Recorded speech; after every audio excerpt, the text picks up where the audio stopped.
ዛሬ ይዤላችሁ የመጣው ቪዲዮ በእርግጠኝነት ብዙ የክርስትና እምነት ተከታዮች በስላሴ እምነት ውስጥ ያላችሁ ሰዎች ከዚህ አመለካከታችሁ ራሳችሁን መለስ ብላችሁ እንድታዩና ከዚህ አመለካከት ደግሞ ነፃ እንድትወጡ የሚያደርጋችሁ እውነት ነው ይዤላችሁ የመጣሁት ከመጽሐፍ ቅዱስ ውስጥ።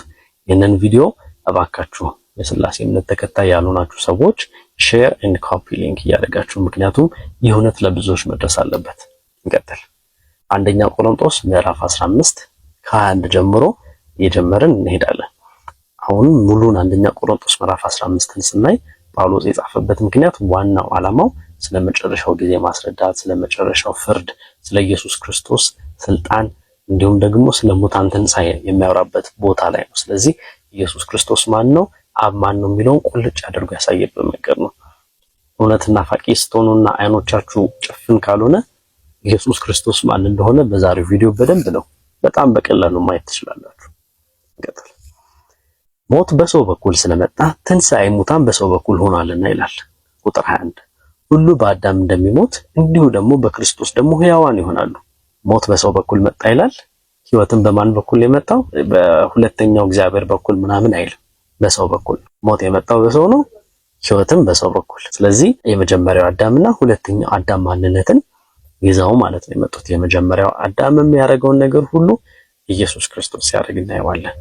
እግዚአብሔር ስልጣንን ሰጥቶታል ለመጀመሪያው አዳም፣ ለሁለተኛው አዳምም እግዚአብሔር ስልጣንን ሰጥቶታል። ለመጀመሪያው አዳምም ፈተና ነበረበት፣ ሁለተኛው አዳምም ተፈትኖ አለፈ። የመጀመሪያው አዳም ወደቀ፣ የሁለተኛው አዳም ግን አለፈ። የመጀመሪያው አዳም የተሰጠውን ስልጣን እስከ መጨረሻ አልጠበቀም፣ ሁለተኛው አዳም ግን እስከ መጨረሻ ጠብቆ ግሎሪፋይድ ሆነ። ያንን ለማውራት ስለፈለገ ነው፣ በደንብ ዲቴል እናየዋለን። ነገር ግን እያንዳንዱ በራሱ ተራ ይሆናል። ክርስቶስ እንደ በኩራት ሆኖ በኋላም በመምጣቱ ለክርስቶስ የሆኑት ናቸው። በኋላም መንግስቱን ለእግዚአብሔር ለአባቱ አሳልፎ በሰጠ ጊዜ አለቅነትንም ሁሉ ስልጣንንም ሁሉ ኃይልንም በሻረ ጊዜ ፍጻሜ ይሆናል።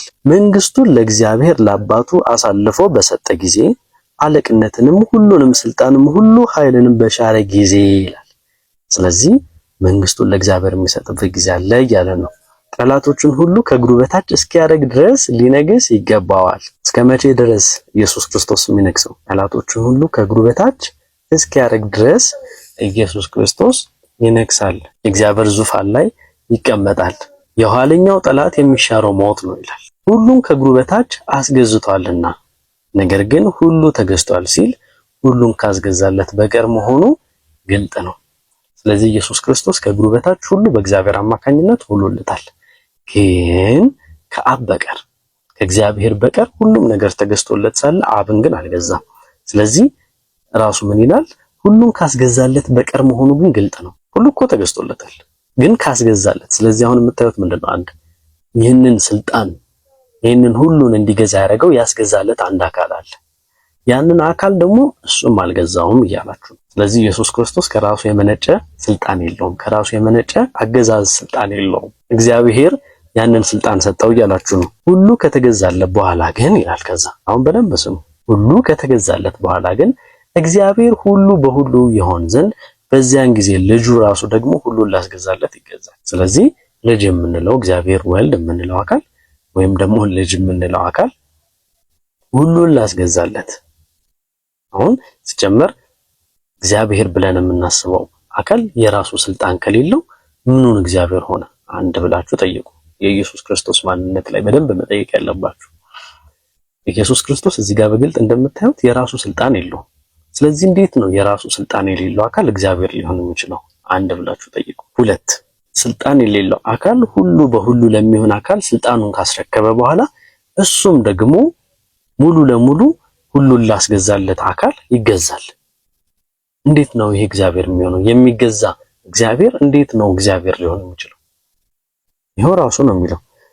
በዚያን ጊዜ ልጁ ራሱ ደግሞ ሁሉን ላስገዛለት ይገዛል ይላል። እንዴት? አስረዱኝ። እንዴት? አሁን በጣም ብዙ ሜንታል ጂምናስቲክ ልትሰሩ ትችላላችሁ። በስጋ ነው እንደዚህ ምናምን፣ ከዛ ደግሞ እንደዛ። መገዛት ማንነት ባህሪ ነው። መገዛት የባህሪ ጉዳይ፣ የኤሰንስ ጉዳይ ነው። አእምሯችሁን አሰሩት። ሁሉን ነገር ኢየሱስ የተቀበለው ከእግዚአብሔር ነው።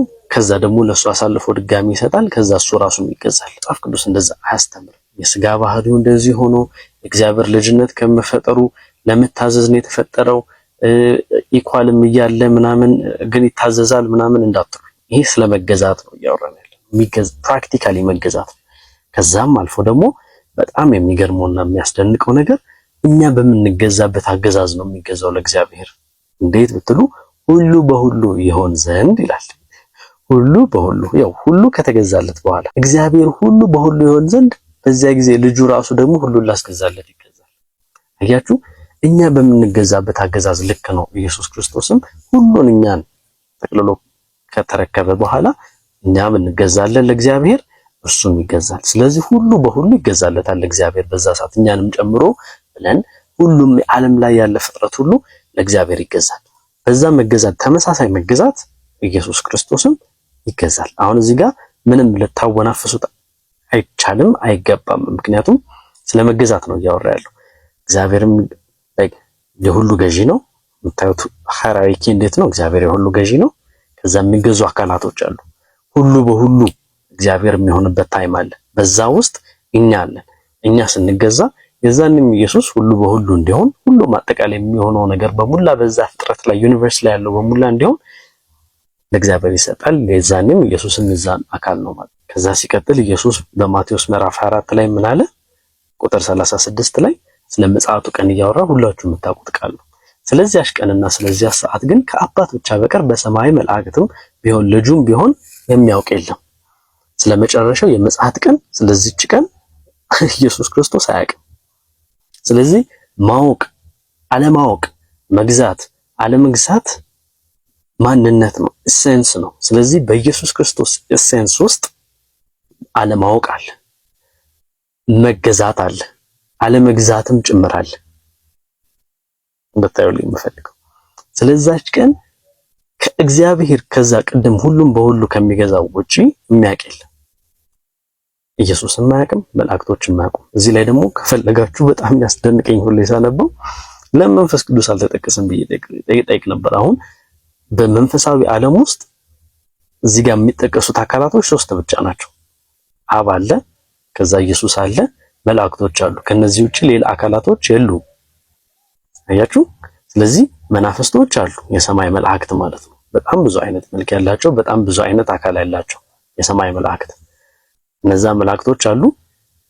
ከዛ ደግሞ አብ አለ፣ ከዛ ደግሞ ኢየሱስ አለ። መንፈስ ቅዱስ ለምን አልተጠቀሰም ብዬ በጣም ድሮ ጠይቅ ነበር። እናንተም ጥያቄ አድርጌ አልፈዋለሁ። ሌላ ጊዜ በሰፊው እናወራበታለን።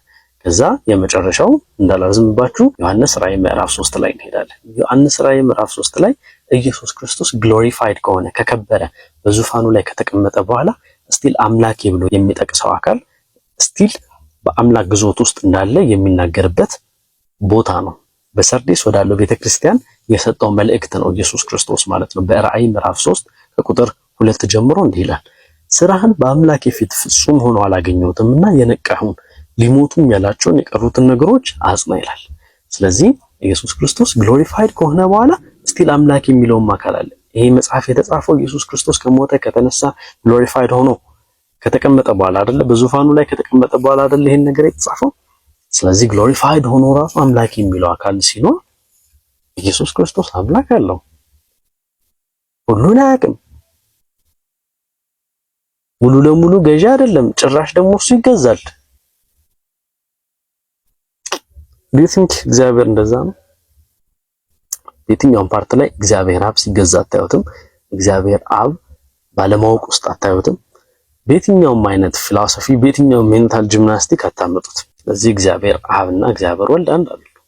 እግዚአብሔር አብ የእግዚአብሔር ወልድ ገዢ ነው። መንፈስ ቅዱስ ደግሞ የሚባለውን ሌላ ጉዳይ እናወራበታለን።